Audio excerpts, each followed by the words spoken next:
Hello everyone, स्वागत है आप सबों का 17 नवंबर 2025 के इस वोकैबुलरी के शो में। दोस्तों आज के ट्यूटोरियल में कुछ खास वर्ड्स हैं लेकिन बहुत ज़्यादा खास वर्ड नहीं है।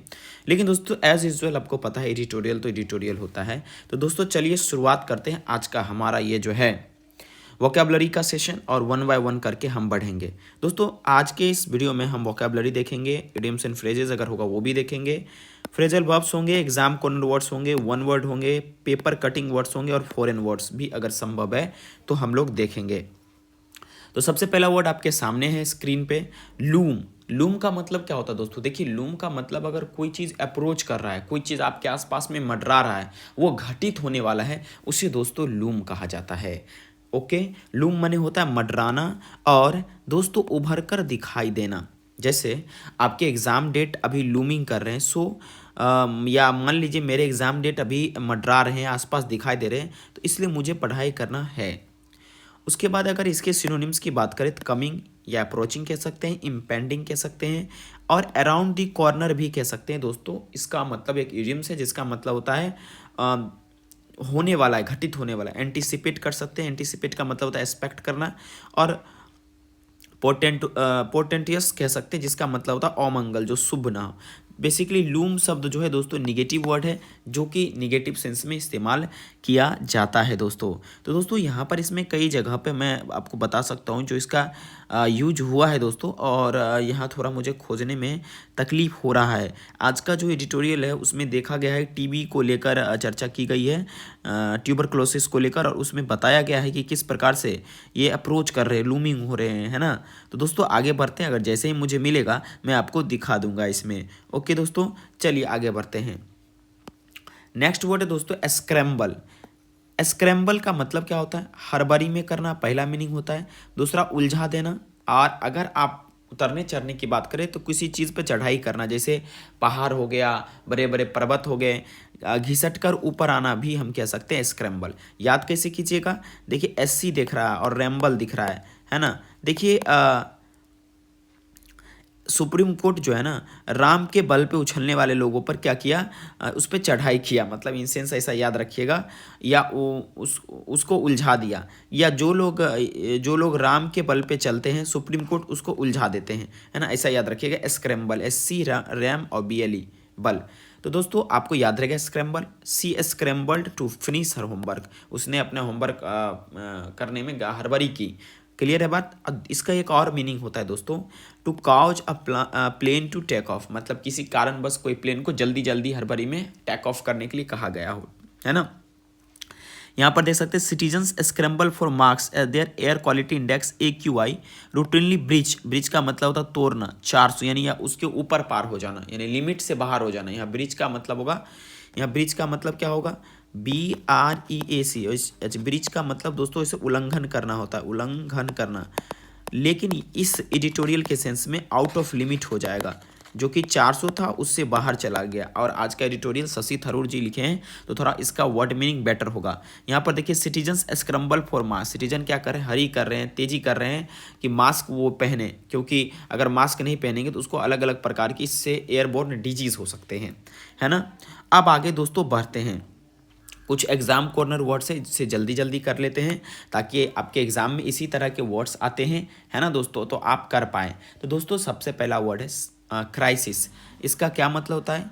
क्राइसिस का मतलब दोस्तों होता है संकट। क्या मतलब होता है दोस्तों? क्राइसिस का मतलब संकट, है ना। ओके, या आपदा कह सकते हैं। उसके बाद प्रॉम्प्ट का मतलब क्या होता है? शीघ्र, शीघ्र करना या तेजी करना, हरी कह सकते हैं आप, या प्रेरित कर सकते। क्रोनिक का मतलब होता है दीर्घकालिक, लंबे समय तक, लॉन्ग टाइम वाला। जिसे होता है ना कि एक दोस्तों अस्थमा एक क्रोनिक डिजीज है, दीर्घकालिक आप कह सकते हैं। एक मिनट दोस्तों, न्यूसेंस का मतलब क्या होता है? झंझट, डिफिकल्टी कह सकते हैं, परेशानी कह सकते हैं, है ना। उसके बाद फाउल मने क्या होता है दोस्तों? गंदा या घिनौना, है ना। उसके बाद दोस्तों पेनिट्रेट का मतलब क्या होता है? प्रवेश करना या आर पार करना, आर पार करना या प्रवेश करना, है ना। उसके बाद हेज का मतलब क्या होता है दोस्तों? हेज का मतलब होता है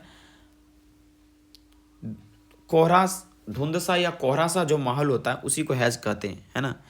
एक तरह का फॉगी टाइप इन्वायरमेंट कह सकते हैं, धुंध या कोहरा टाइप का, कोहरा सा माहौल, ठीक है, माहौल ऐसे लिखा जाता है। उसके बाद फ्लैंक मतलब क्या होता है दोस्तों, किसी चीज़ के किनारे पे होना या किसी चीज़ का बाजू का हिस्सा, है ना, किनारे पर या बाजू का हिस्सा। देखिए ये एग्जाम कॉर्नर वर्ड है। अगर आप चाहें तो मैं सारा का सिनोनिम्स लिख दूंगा, जितने भी वर्ड हैं उनके सिनोनिम्स एक बार लिख देता हूँ ताकि आप अपने कॉपी में उतार सकें। क्राइसिस का मतलब कैटास्ट्रॉफी यूज कर सकते हैं आप, या दोस्तों बहुत सारे हैं, जैसे इमरजेंसी कह सकते हैं, इमरजेंसी कह सकते हैं, या दोस्तों आप डिजास्टर कह सकते हैं, है ना। इसके अलावा दोस्तों प्रॉम्प्ट का मतलब मैंने एक हरी बताया, क्विक आप कह सकते हैं, एक इंस्टेंट कह सकते हैं। क्रोनिक का मतलब क्या होता है दोस्तों, परसिस्टेंट, जो लगातार बने रहे, परसिस्टेंट कह सकते हैं। उसके बाद दोस्तों है कंटिन्यूअल कह सकते हैं, डीप रूटेड कह सकते हैं क्योंकि वो जल्दी ठीक होने वाला नहीं है। अच्छा, न्यूसेंस का मतलब क्या होता है, मीनेंस कह सकते हैं, मीनेंस को न्यूसेंस कहते हैं। ओके दोस्तों, और उसके बाद एनावेंस को भी न्यूसेंस हम कहते हैं। फाउल मनी क्या होता है दोस्तों, डर्टी। फाउल मनी क्या होता है, डर्टी या ऑफेंसिव कह सकते हैं, गंदा या घिनौना, ठीक है, नहीं कहते फाउल स्मेल आ रहा है ना। और स्पोर्ट में अनफेयर भी होता है, अगर फाउल होता है तो वो फेयर नहीं होता, स्पोर्ट में मीनिंग हो जाता है। अच्छा, पेनिट्रेट का मतलब क्या होता है, एक पियर्स होगा, जिसको पियर्स करना। उसके बाद गो थ्रू कह सकते हैं, गो थ्रू इसका हो सकता है ना। उसके बाद हेज का मतलब क्या होता है, मिस्ट या फॉग आप कह सकते हैं, है ना, या ब्लर कह सकते हैं, है ना। फ्लैंक मतलब क्या होता है दोस्तों, साइड कहिए या बॉर्डर कहिए, है ना, ये सारे के सारे करें चलेंगे, या लेटरल पार्ट कह दीजिए। दोस्तों ये सारे के सारे इंपॉर्टेंट वर्ड्स हैं, आपके एग्जाम में देखिएगा, जरूर टपकेगा, या ये इसमें टपक सकता है, एडिटोरियल में टपक सकता है, या आपके पेसेज में टपक सकता है, यानी आने का तो पूरा पूरा संभावना है। नेक्स्ट वर्ड ये आपका एक इडियम्स टाइप का वर्ड है, ब्रेस्ट बीटिंग। देखिए एक तो होता है छाती पीटता है, नहीं छाती पीट पीट कर लोग रोता है, गांव घर में दिखावा करता है, ठीक है, उसी को दिखावटी पछतावा कह सकते हैं, या शोक प्रकट करना भी कह सकते हैं, है ना। क्या कहते हैं दोस्तों, दिखावटी पछतावा या शोक प्रकट करना आप कह सकते हैं, ब्रेस्ट बीटिंग, राइट। अगला वर्ड है दोस्तों इन्फ्लिक्ट। इन्फ्लिक्ट का मतलब होता है किसी पर जबरदस्ती नुकसान, दर्द या दंड थोपना। कोई दंड है या कोई चीज़ है उस पर जबरदस्ती थोप देते हैं तो उसे इन्फ्लिक्ट कहते हैं। सिनोनिम्स कह सकते हैं, impose, create, invoke, compel, spawn और फॉब ऑफ आप कह सकते हैं दोस्तों। ये बात क्लियर है दोस्तों। तो दोस्तों अब जो है हम नेक्स्ट वर्ड पे डिस्कशन करते हैं, दैट इज स्लगिस। स्लगिस का मतलब क्या होता है दोस्तों, स्लो, स्लो कह सकते हैं। और बहुत सारा इसका हम कह सकते हैं, लेथार्जिक कह सकते हैं, लेथार्जिक कह सकते हैं। और एक्रीमोनियस का मतलब क्या होता है, झगड़ालू या शत्रुतापूर्वक। कैंटेंकरस कह सकते हैं, जो चीज़ कैंटेंकरस हो उसे हम एक्रीमोनियस कहते हैं। कैंटेंकरस का मतलब भी होता है झगड़ालू टाइप का, या आप एक मिनट दोस्तों, झगड़ालू मैंने गलत लिख दिया, झगड़ालू टाइप का कहिए, या आप कहिए दोस्तों जिसको कोई चीज़ का स्पाइट हो, है ना, इस तरह का स्पाइटफुल कह सकते हैं, है ना। तो दोस्तों ये चीज़ें आपका है वर्ड मीनिंग। देखिए बार बार मैं कह रहा हूँ कि ये सेशन आपके लिए बहुत इंपॉर्टेंट हो सकता है, क्योंकि दोस्तों इसमें हम कोई भी बेफिजूल बातें आपके साथ चर्चा नहीं करते, सिर्फ और सिर्फ जो नेसेसरी चीज़ है उसी पर हम डिस्कशन दोस्तों करते हैं। तो दोस्तों नेक्स्ट वर्ड चर्चा करते हैं, दैट इज हुडविंक। एक एब इनिशियो भी है दोस्तों, याद रखिएगा, जो एक आपका फॉरेन वर्ड है ना। इसको मैं बता दूंगा आपको, एक सेकंड दोस्तों, थोड़ा सा माइक ठीक कर लो, है ना। तो हुडविंक का मतलब क्या होता है, देखिए आप ऐसे याद रखिएगा कि धोखा देना, छल करना या फंसाना। आपको मैं एक ट्रिक बताता हूँ, हुड और विंक। देखो हुड नाम की एक लड़की थी, है ना, और वो सबको आंख मार मार कर ना उसको फंसा रही थी, उसको धोखा दे रही थी। हुड नाम की लड़की थी, वो आंख मार के सबको फंसा रही थी। क्लियर है दोस्तों, ये बातें आपको क्लियर होगा। चलिए अब आगे बढ़ते हैं दोस्तों। अगर इसके सिनोनिम्स देखें, डिसीव कह सकते हैं, मिसलीड कह सकते हैं, ड्यूप कह सकते हैं, lead someone up to the garden part, मतलब कि उसको गलत रास्ता बता देना। ये वर्ड क्लियर नहीं हुआ, ठीक है, इसका दोस्तों शायद ये स्पेलिंग गलत लिखा गया है, ठीक है। नेक्स्ट वर्ड पे चर्चा करते हैं, इनकम्ब्रेंस। इनकम्ब्रेंस का मतलब क्या होता है दोस्तों, देखिए यहाँ पर है, फ्री ऑफ ऑल इनकम्ब्रेंसेस। इनकम्ब्रेंस का मतलब एक प्रकार का बोझ होता है, आप कहते हैं हिंड्रेंस कह सकते हैं, ऑब्स्ट्रक्शंस कह सकते हैं, बोझ कह सकते हैं, ठीक है। समझ में आया कि नहीं आया, ये इनकम्ब्रेंस का मतलब होता है है ना। आप कई जगहों पे इसे यूज कर सकते हैं। तो चलिए नेक्स्ट वर्ड पे चर्चा करते हैं। अगला वर्ड है अप्रेजल। अप्रेजल का मतलब क्या होता है दोस्तों? इसका मतलब होता है the act of examining someone something in order to जज देयर या इट्स क्वालिटीज सक्सेस और नीड्स। अप्रेजल का मतलब होता है, मतलब कि एक एग्जामिनेशन होता है जिसमें हम किसी वस्तु या किसी व्यक्ति का जज करते हैं, उसका क्वालिटी या उसके सक्सेस, उसके नीड्स को, है ना। क्लियर है बात? तो जैसे दोस्तों अगर मैं बात करूं तो जैसे किसी चीज़ का आप कह सकते हैं एवोल्यूशन कह सकते हैं, असेसमेंट यानी मूल्यांकन कह सकते हैं, रिव्यू या एग्जामिनेशन कह सकते हैं, जजमेंट कह सकते हैं। ए मिड टर्म अप्रेजल मतलब कि ये एक प्रकार का मिड टर्म क्या है? मूल्यांकन है, असेसमेंट है ना। क्लियर है बात दोस्तों? तो अप्रेजल याद रखिएगा। आपको याद करने का ट्रिक मैं बताता हूँ। APP ऐप होता है, उसके बाद RAJ याद रखिएगा। अप्रेज एक वर्ड भी है दोस्तों, अप्रेज, है ना, इसी से बना अप्रेजल। वो आपका नाउन या वर्ब के रूप में काम करता है। ऐप आपका आता है जिसमें आप कोई चीज़ देखते हैं, वीडियो वगैरह, है ना, और उसको रेज माने उठाना। तो रेज कैसे करेंगे? ऐप को कैसे रेज किया जाएगा? जब उसका मूल्यांकन करेंगे, जब उसके बारे में जजमेंट करेंगे, तब उन्हें एग्जामिनेशन करेंगे तो वो ऐप ऊपर उठेगा। नहीं तो ऐसे उठेगा नहीं, उठ पाएगा। रेज माने क्या होता है? ऊपर उठना।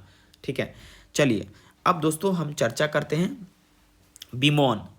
ऐसे मोन वर्ड निगेटिव है। बीमोन का मतलब होता है कंप्लेन करना और सैडनेस एक्सप्रेस करना किसी चीज़ को लेकर। डिप्लोर आप कह सकते हैं, कंप्लेन कह सकते हैं, ग्रीव कह सकते हैं, ग्रीव ओवर कह सकते हैं। सॉरी, ग्रीव ओवर एक ही वर्ड है ना, याद रहेगा दोस्तों। तो दोस्तों अब इसमें आप अभी इसको यूज कैसे करेंगे? तो अभी कांग्रेस जो है बीमोन कर रहे हैं, कंप्लेन कर रहे हैं। कंप्लेन किस चीज़ के बारे में कर रहे हैं? कि बिहार में वोट चोरी हुआ है, इस चीज़ को लेकर कंप्लेन कर रहे हैं, राइट। तो आई होप आपको ये चीज़ें समझ में आ रहा होगा। यहाँ पर जैसे है ना लिखा हुआ इट इज़ वर्थ एग्जामिनिंग, तो यहाँ पर एग्जामिनिंग के जगह अप्रेजिंग अगर लिख देंगे तो वो भी चलेगा, है ना। तो अब अगला जो वर्ड है दोस्तों वो है प्रोटागोनिस्ट। प्रोटागोनिस्ट मतलब क्या होता है? देखिए इसका मतलब होता है मुख्य पात्र या नायक। One of the main characters in a story और प्ले। कोई स्टोरी है या कोई प्ले है, उसमें जो मुख्य पात्र रहेगा उसी को दोस्तों हम क्या बोलेंगे? प्रोटागोनिस्ट, है ना, मुख्य पात्र। या अब कोई भी पॉलिटिकल सिस्टम है उसमें जो इम्पोर्टेंट सपोर्टर उसका होता है, an important supporters of an idea और पॉलिटिकल सिस्टम। कोई आइडिया है या कोई विचार है, उसके सपोर्टर या पॉलिटिकल सिस्टम के सपोर्टर व्यक्ति को हम लोग प्रोटागोनिस्ट कहते हैं, है ना। जैसे Harry Potter is the main protagonist of the series, यानी कि इस हैरी पॉटर सीरीज में मेन मुख्य पात्र कौन थे? तो हैरी पॉटर थे। याद रखिएगा। देखिए IST दोस्तों एक वर्ड होता है जो कि एक्सपर्ट के लिए यूज किया जाता है। जैसे मैं अगर आप छोटा करके आपको बताऊं, याद रखिएगा। जैसे हम बोलते हैं डेंटिस्ट, है ना, डर्मेटोलॉजिस्ट, है ना। जैसे मैं बोलता हूँ बहुत सारा वर्ड मैं बोल सकता हूँ। एक आपको एंथ्रोपोलॉजिस्ट बोल सकता हूँ। देखिए डर्मेटोलॉजिस्ट का मतलब होता है कि स्किन के डॉक्टर, है ना। डेंटिस्ट आप जानते ही होंगे। एंथ्रोपोलॉजिस्ट मतलब होता है मानव विज्ञान के बारे में जो पढ़ता है, उसको एंथ्रोपोलॉजिस्ट बोलते हैं, है ना। आई होप आपको ये समझ में आया होगा। ठीक है, उसके बाद जो है डर्मेटोलॉजिस्ट है, एंथ्रोपोलॉजिस्ट है, ईगोइस्ट है वो एक दोस्तों। उसके बाद ईगोटिस्ट है ना। उसके बाद दोस्तों हम बहुत सारे वर्ड है जिसके बारे में चर्चा करते हैं। ईगोइस्ट मतलब जो होता है सेल्फ के बारे में सोचता है, और ईगोटिस्ट मतलब जो अपनी सेखी बघाड़ता है, अपने बारे में बड़ाई करता है, उसे हम ईगोटिस्ट कहते हैं। कई बार इस तरह के वर्ड एग्जाम में रिपीट हो जाते हैं, है ना।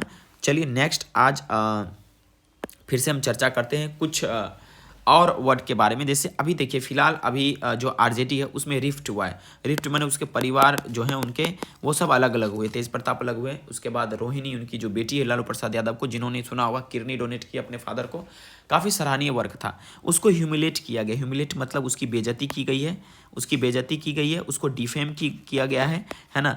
और उसको ऑर्फेन छोड़ दिया गया। ऑर्फेन मतलब अनाथ कह सकते हैं, ठीक है।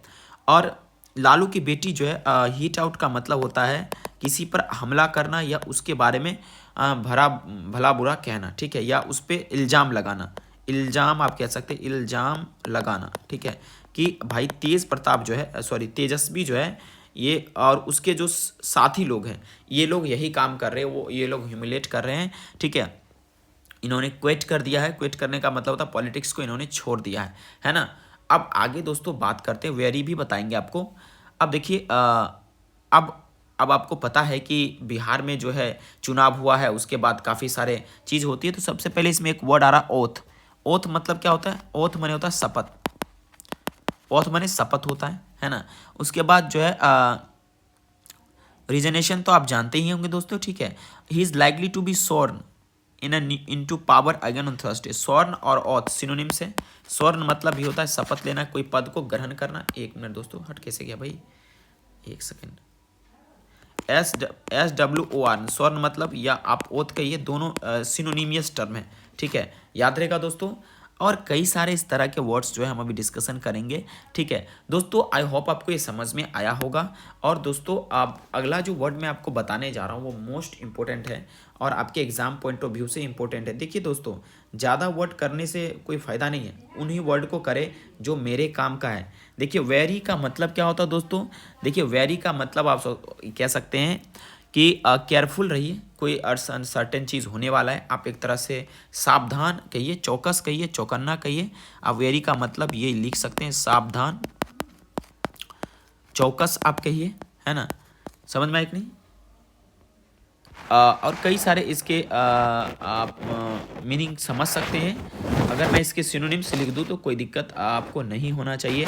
चलिए मैं आपको वेरी का सिनोनिम्स यहाँ पर नीचे लिख देता हूँ, है ना। सिनोनिम्स ऑफ वेरी, है ना। देखिए वेरी का सिनोनिम्स क्या होता है? कॉशियस कह सकते हैं, केयरफुल कह सकते हैं, है ना, अलर्ट कह सकते हैं, है ना। तो दोस्तों ये आज के अखबार के कुछ वर्ड थे। फटाफट चलिए हम रिवीजन कर लेते हैं हमने जो पढ़ा है। सबसे पहले हमने पढ़ा था लूम। लूम माने मंडराना या उभर कर दिखाई देना। पोर्टेंटियस आपको मैंने बताया था, जिसका मतलब होता है अमंगल, है ना। अब आगे मैंने आपको बताया था स्क्रैम्बल, मैंने इसका 3 मीनिंग बताया था। इसका मतलब बताया था हड़बड़ी में करना, उलझा देना, या दूसरा बताया था पहाड़ वगैरह पर चढ़ाई करना। और इसका बताया था तीसरा मीनिंग कि प्लेन जो वगैरह होता है उसको हरी में टेक ऑफ करना, है ना। उसके बाद दोस्तों मैंने आपको क्राइसिस बताया, जिसका मतलब संकट होता है, इमरजेंसी या डिजास्टर। प्रॉम्प्ट बताया था, इसका मैंने हरी, क्विक, इंस्टेंट। क्रॉनिक मैंने परसिस्टेंट या कंटिन्यू। न्यूसेंस मैंने झंझट, मीनेंस, अनोयंस। फाउल मैंने गंदा या घिनौना। पेनेट्रेट मतलब आर पार करना। हैज मैंने धुंध या कोहरा। फ्लैंक मैंने किनारा, बाजू का हिस्सा, है ना। ब्रेस्ट बीटिंग का मतलब हो जाएगा दिखावटी, पछतावा या शोक प्रकट करना। इन्फ्लिक्ट का मतलब किसी पर जबरदस्ती नुकसान या दर्द या दंड थोपना। इम्पोज करना, क्रिएट करना, इन्वोक करना। कंप्लेन, स्पोन कह सकते हैं। स्लगिस मतलब स्लो या लेथार्जिक कह सकते हैं। एक्रीमोनियस माने कैंट्रेंकरस कह सकते हैं। स्पाइटफुल कह सकते हैं। हुड विंग का मतलब होता है धोखा देना, छल करना या फंसाना। इनकम्बरेंस का मतलब हिंड्रेंस या ऑब्स्ट्रक्शन कह सकते हैं। अप्रेजल का मतलब होता है एवोल्यूशन करना, असेसमेंट करना। बिमोन का मतलब होता है कंप्लेन करना, सैडनेस एक्सप्रेस करना समथिंग को लेकर। इसके बाद प्रोटागोनिस्ट का मतलब होता है मुख्य पात्र या नायक। इगोइस्ट मतलब बताया था जो अपने बारे में सोचता है। इगोटिस्ट बताया था जो अपने बारे में सेखी बघारता, अपने बारे में डींग मारता, बोस्ट करता है। उसके बाद डेंटिस्ट बताया था दांत का चिकित्सक। डर्मेटोलॉजिस्ट बताया था स्किन का डॉक्टर। एंथ्रोपोलॉजिस्ट बताया था जो मानव के बारे में अध्ययन करता है। वेरी का मतलब सावधान या चौकस बताया था। ह्यूमिलेटेड मतलब बताया था कि किसी की अवहेलना करना। और फिर मैंने अनाथ कर देना। हिट आउट का मतलब किसी के बारे में उस पर लालछन लगाना, आरोप लगाना, उसके बारे में कहना, है ना। तो ये कुछ आपका द हिंदू के आज का अखबार का कुछ वर्ड है जो मैंने आपको कराया है दोस्तों। एज यूजुअल आपका इसका PDF मैं ग्रुप में प्रोवाइड कर देता हूं दोस्तों। डिस्क्रिप्शन बॉक्स में आपका टेलीग्राम का लिंक दिया हुआ है, प्लीज़ जाइए टेलीग्राम के लिंक पे आप क्लिक कीजिए और दोस्तों आप इसको देखिए। Thank you very much for watching this video.